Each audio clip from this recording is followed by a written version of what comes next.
Hello everybody and welcome to another episode of DIY and Murder. So if you've seen my DIY and murder videos before, I was in the video, but some people were saying it was distracting. So I wanted to try another DIY and murder video, but with me doing a voiceover. So in this video, what you're going to be learning is you're going to be learning how to make this beautiful marble vase effect by painting the inside of a vase while hearing a murder story. So I won't be talking about the DIY, so watch for the instructions.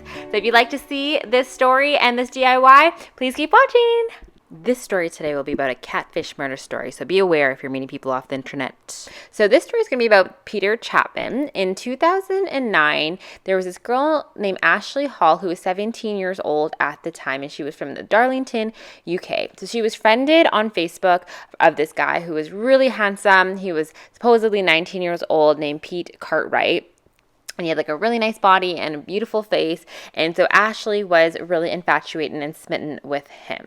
So on October 25th, 2009, they decided to meet in person. So Hall had told her mom that she was going to be spending the night at a friend's house.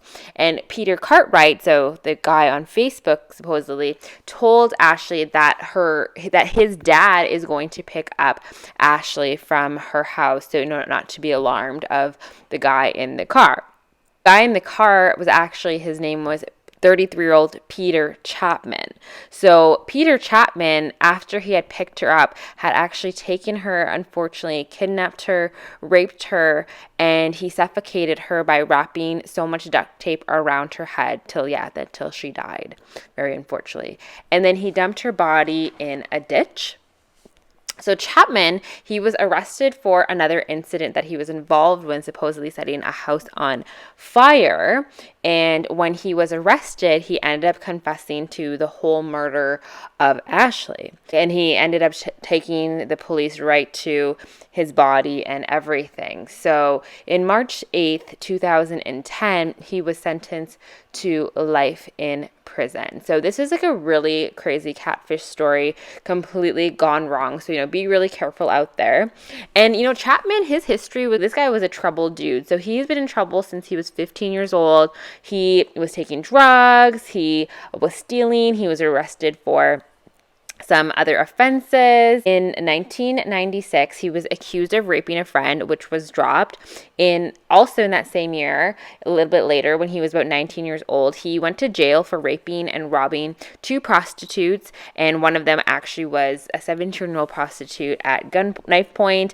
He was released in 2000, and then he was monitored every 3 months because he was a high-risk offender. In 2002, he was arrested again for rape and kidnap of a prostitute, but the case was dropped. And the same thing happened in 2003, same offense, but was dropped.